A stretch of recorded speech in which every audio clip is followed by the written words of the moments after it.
Hey y'all, I'm Rylan. Welcome to my channel.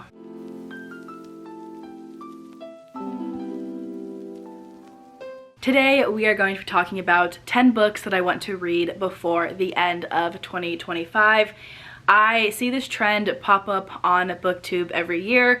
I do feel like typically it starts popping up closer to the end of the year, but I am filming and uploading and starting to prioritize these 10 books a little bit earlier because it gives me 3 full months to read between 2 and 4 of these each month to hopefully get through this entire list. I'm not sure I would end up getting to all 10 books if I started this in November of this year because I make plans and then I don't always follow through on them.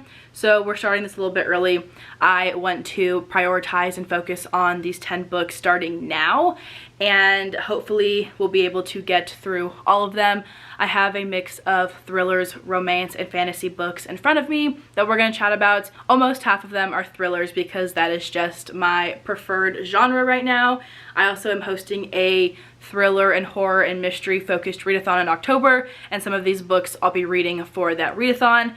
And overall though, I do believe that I have a very fun and exciting list here. We've got some new releases, some older ones that have been on my shelves for a while. I have at least one book that's signed where I got to meet the author and it was amazing. I'm just really looking forward to prioritizing these books toward the end of the year and picking them up, diving into them, as all of them are so highly anticipated for me. Before we chat about these 10 books, I do just want to say a quick thank you to Everand for being a part of today's video.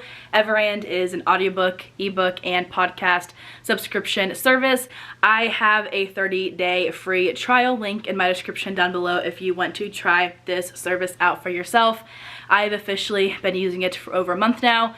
I ended up canceling my Audible subscription in favor of this service because I feel like I get more for what I pay for, and I have really enjoyed using it to explore and discover what ebooks and audiobooks are on there. There have also been a couple of podcasts that I've stumbled across that I haven't actually listened to yet, but I have saved to listen to at some point.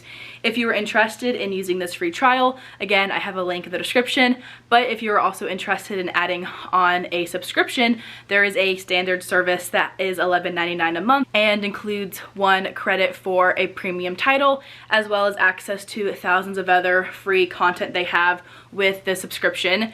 Or there is a premium subscription that is $16.99 a month that gives you 3 premium credits every month, as well as access to all the other content they have on their platform. I have truly enjoyed using it recently and highly recommend checking it out. I do have that free trial link down below if you are interested. Almost every single book that I talk about today is available on this app, either ebook or audiobook, or sometimes both. I'm sure I'll end up using my credits to purchase a couple audiobooks that match these ones in front of me, as I'm somebody who loves multi-format reading, and when I have the accessibility to do so, I love a good audiobook. So we've got 10 books here, 10 books that I am super excited to get to, really need to finally pick up and read, and let's run through them very quickly. First up is the only book that has not yet been published, and that is The Intruder by Frida McFadden. This one comes out, I believe, on October 7th, 2025. I am doing a buddy read of this one with Amanda from Amanda's Booktopia, and I am very much looking forward to this. I really enjoyed Frida's most recent release before this one, which was The Tenant. I did a reading vlog where I read it, gave it 4.5 stars. Very much enjoyed it compared to a lot of her other books that I've read that I have not loved, so I am anticipating this one just based off the fact that I loved her newest release. I don't know what this one is about, but I do typically go into my thrillers and most of my books blind, so I think this one will be a fun time, and I'm always down for a buddy read and cannot wait to get to this one. Next up, we have The 5-Year Lie by Serena Bowen. I got to meet Serena a few months ago at a local bookstore. She personalized and signed my book, and this one is her debut domestic adult thriller. I have read several of her romances that she has co-authored with Elle Kennedy and loved them. This is my first time reading a thriller from her, and I cannot wait. This one I've heard is a very fun mix of thrilling and mysterious atmospheres and elements, as well as emotions that come with the things that the characters go through. In this one, we are following our main character, Ariel, who gets a text message one day that comes from a man that she thought has been dead for the past several years. I think it's going to be a fun time and may or may not get me emotional as well. We also have Butter. This is a translated mystery, I believe. I pretty much have this one in my hands because of Olivia from Olivia's Catastrophe. I watched that creator's vlog a few months ago and thought that this one sounded very fun. I have been reading a lot of translated fiction, it feels like, this year compared to past years, and I want to keep doing so. And this one sounds like it's a very fun mystery. All I'll read about it is right here. That says, the cult Japanese bestseller about a female gourmet cook and serial killer, and the journalist intent on cracking her case, which is inspired by a true story. I think this one is going to be a very fun and entertaining and also thrilling time. Next up, we have You Know What You Did. I picked this one up from Aardvark book box a few months ago, or maybe last year, and I still have not read it.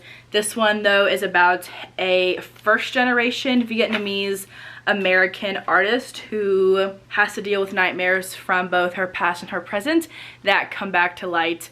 I think this one will be creepy and intense, might get me on the edge of my seat, who knows, but I want to pick this one up and hopefully get to it during Spooktober. It does fit one of the prompts that I've rolled for, so my goal is to get to this one by the end of October when that readathon is over. One of my most anticipated releases for 2025 is How to Survive a Horror Story by Mallory Arnold. This is by an author who is local to me. I mentioned that in every video where I've talked about this one, which I think this is my third time mentioning it in a video. And this one is about 7 authors who are trapped in a manor, and they find out that the house that they're in is very, very hungry. Very dark and disturbing things start happening to them. We get also whodunit vibes, and I think this one will be a fun mix of both a thriller and a horror novel. I have 3 romances / emotional books that I also want to pick up. First being Promise Me Sunshine by Cara Bastone. I read the author's other romance, Ready or Not, I think at the very end of last year, and loved it. I gave it 5 stars. And naturally, I want to pick up this one. This one, I have a feeling, is going to be a very emotional time. The tagline right here says, how do you find yourself after you lose the one you loved the most? I definitely got emotional while reading her other book, so I have high hopes for this one too. Ready or Not was one of my 5-star reads, one of my favorite books of 2024, and this one may be able to jump up to the top of my list for 2025 as well. Another one of my most anticipated releases of 2025 was Heartstrings by Ivy Fairbanks. I have also talked about this book several times on my channel. I am so excited to have this book in my hands. I read Morbidly Yours, the first book in this series, last year. Give it 5 stars. It was also one of my favorite books of 2024.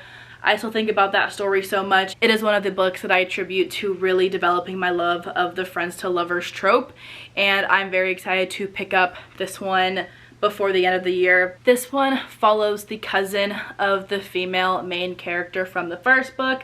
I'm guessing they're at the wedding of the characters from the first book, and we've got some second chances going on. He is a musician, and 2 years later, I guess they met before, 2 years later, they find themselves in the same place again. He is still writing songs about her.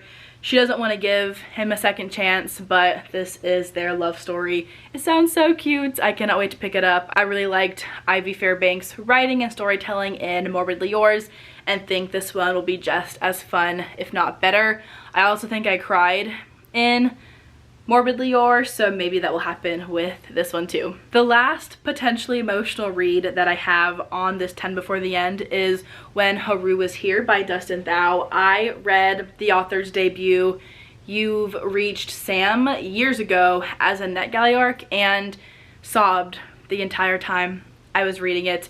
I have no regrets. I have the author's debut on my shelf down there somewhere, and It was so beautiful, so well written, and just really made me emotional the entire time I was reading it. And when I saw the author's second release, I believe, on sale last Christmas, I purchased it and really want to pick it up before the end of 2025. This one is about a boy who loses his best friend, and he creates imaginary scenarios in his head to deal with his grief until one of them becomes real when a boy that he met in Japan last summer finds his way back into his life. And suddenly our main character, Eric, is feeling this connection with somebody else after the loss of his best friend. And something happens though, and this relationship and this connection starts to spiral. The last sentence and a half of the synopsis says, Eric must finally confront his reality, even if it means losing Haru forever. I just have a feeling that I'm going to sob the entire time. This is a book that I'll probably read with my eyeballs. I'll probably annotate it, and I just know that this one will provide a good cry when I need it most. I don't know when I'll pick it up yet. It might be a November, December read, but I do know that when I get ready to start reading it, I need to be prepared for the tears. The last two books on this list are kind of chunks and both from Book of the Month, which we love to see. First up being Immortal Consequences by Ivy Marie. I'm obsessed with these stenciled edges. The back of the book says, 6 rivals, 1 victor, eternity is only the beginning. I know that this one takes place at an academy called, I believe, Blackwood, and there is this once in a decade celebration that happens. There is this type of game that comes along with it, but only one can win the game. We have already got a map of the academy at the beginning of this book, which I love. I'm such a fan of books that take place in prep schools or colleges and give this dark academia vibe, and I think that this one is going to be a very fun time. I have not been seeing it around a ton since Book of the Month dropped this edition, but the things that I have been hearing have been wonderful, and I cannot wait to dive into it. And finally, of course, we have Bury Our Bones in the Midnight Soil by V.E. Schwab. All I know about this one is that it is a historical fantasy with sapphic vampires. I've heard wonderful things about this one. I have read other books by the author in the past, and if we're being honest, I have not loved them. I am in the camp of The Invisible Life of Addie LaRue being very mid, and I'm sorry for saying that, but it is just how I feel. But I have wanted to pick up more by this author. It's been several years since I've read V.E. Schwab, and I think this one will be a very fun time. My only fear regarding it is the length, but I've just seen great reviews for it. This one seems like it's a very dark and lush and lyrical gothic fantasy with vampires. Vampires are currently making a comeback, I feel, and this one should be a very fun time. I think this might be one that I tab and annotate as well, because I do know that V.E. Schwab is very well known for some quotable lines. I'm excited and nervous to pick this one up, but if I can make it through this one as well as Immortal Consequences, I'll feel really good about reading some of the bigger Book of the Month books that I have on my TBR, and it will feel very accomplishing to do so. That is my official 10 before the end list, the 10 books that I want to prioritize before the end of 2025. Will I read more books than this before the end of the year? Definitely yes. I've got readathons planned, reading challenges to finish, goals to hit, but these are the 10 books that I really want to focus on picking up before the end of the year. I keep saying how I'm so excited to read them, how anticipated they are for me, and I want to make sure that I focus on actually reading the books that I say I cannot wait to pick up. I'll probably do a check-in at some point of this video to see how I followed along and stuck to it at the end of the year, and we can chat more to see if I got through all 10 of these books. Let me know what is on your TBR for the rest of 2025. If you have any books or series or authors that you want to prioritize before we hit the end of the year. That is all that I have for today's video though. Thank you so much for watching, and I will see you all in the next one.